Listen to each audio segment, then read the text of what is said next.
এখন তো ফতোয়াবাজি চলছে, কিসের মিলাদ, কিসের কিয়াম, কি ঠিক না মিথ্যা বলেন? এদিকে আছে এরকম, এদের সঙ্গে আমার জীবনে বহু বাহাস হয়েছে, কিন্তু বাহাজেরা মোটো টিকতে পারে নাই। কারণ গোটা কোরআনে কারিমে হচ্ছে নবীজির মিলাদ। সুবহানাল্লাহ বলে।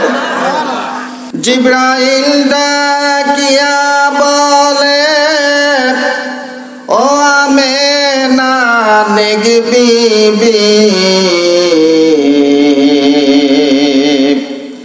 তোমার উদরে পয়দা হয়েছেন শেষ জামানার নূর নবী।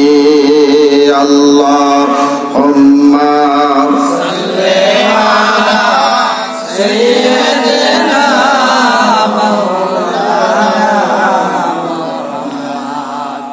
ওয়া আলা আলি সাইয়্যিদিনা।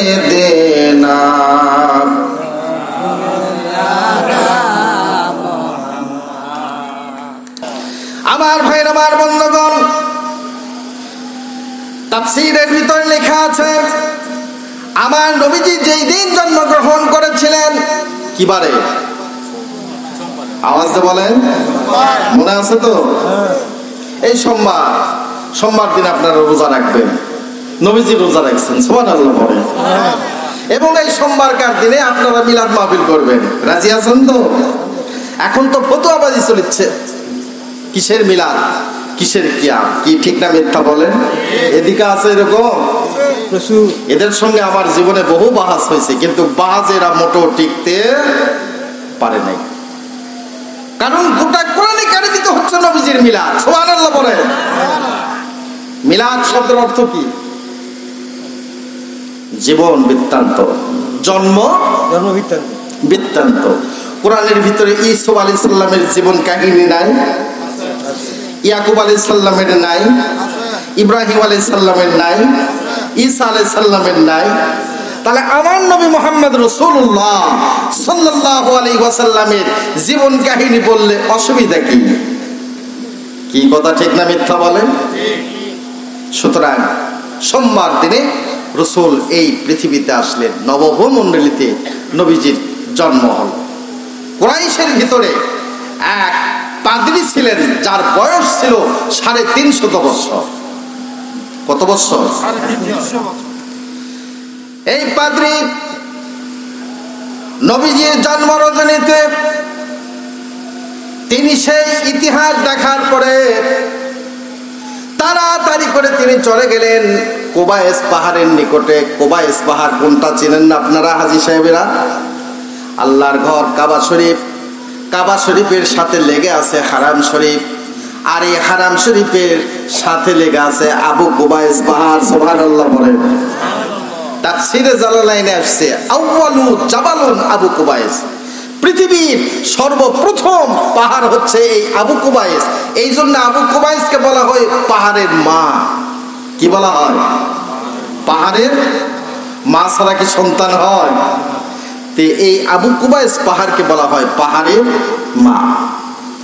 তিনি চলে গেলেন আবু কুবায়েস, মানুষদেরকে জিজ্ঞাসা করলেন, ও মানুষেরা, তোমরা কি জানো আজকে রাত্রে এই মক্কাতুল মুকাররমায় কোন সন্তান কি কেউ জন্মগ্রহণ করেছে? লোকেরা বলতে লাগলেন, এই রাত্রিতে একটা বাচ্চা জন্মগ্রহণ করেছেন, সেই বাচ্চার বাবা নাই, মা আছে, আর সেই বাচ্চার জন্ম হয়েছে খেজুরের পাতার বেড়ার ঘরের ভিতরে। সুবহানাল্লাহ বলেন। তখন এই পাদ্রী দৌড়ে চলে গেলেন, গিয়ে দেখছেন আবু লাহাব দাঁড়িয়ে আছে, আবু জেহেল দাঁড়িয়ে আছে, আল্লাহর হাবিব কচি বাচ্চা মা আমেনার কোলে তিনি শুয়ে আছেন। এইবার দৌড়ে গিয়ে তখন এই পাদ্রী জিজ্ঞাসা করলেন আবুল হাবকে, বলো তো এই বাচ্চাটা দুনিয়ার বুকে আসলো কোন টাইমে? আবুল হাব আবু জেহেল বললেন রাতের এত সময়ে জন্মগ্রহণ করেছে। বলে তোমরা যদি অনুমতি দাও তাহলে আমি এই বাচ্চাটারে একবার দেখতে চাই।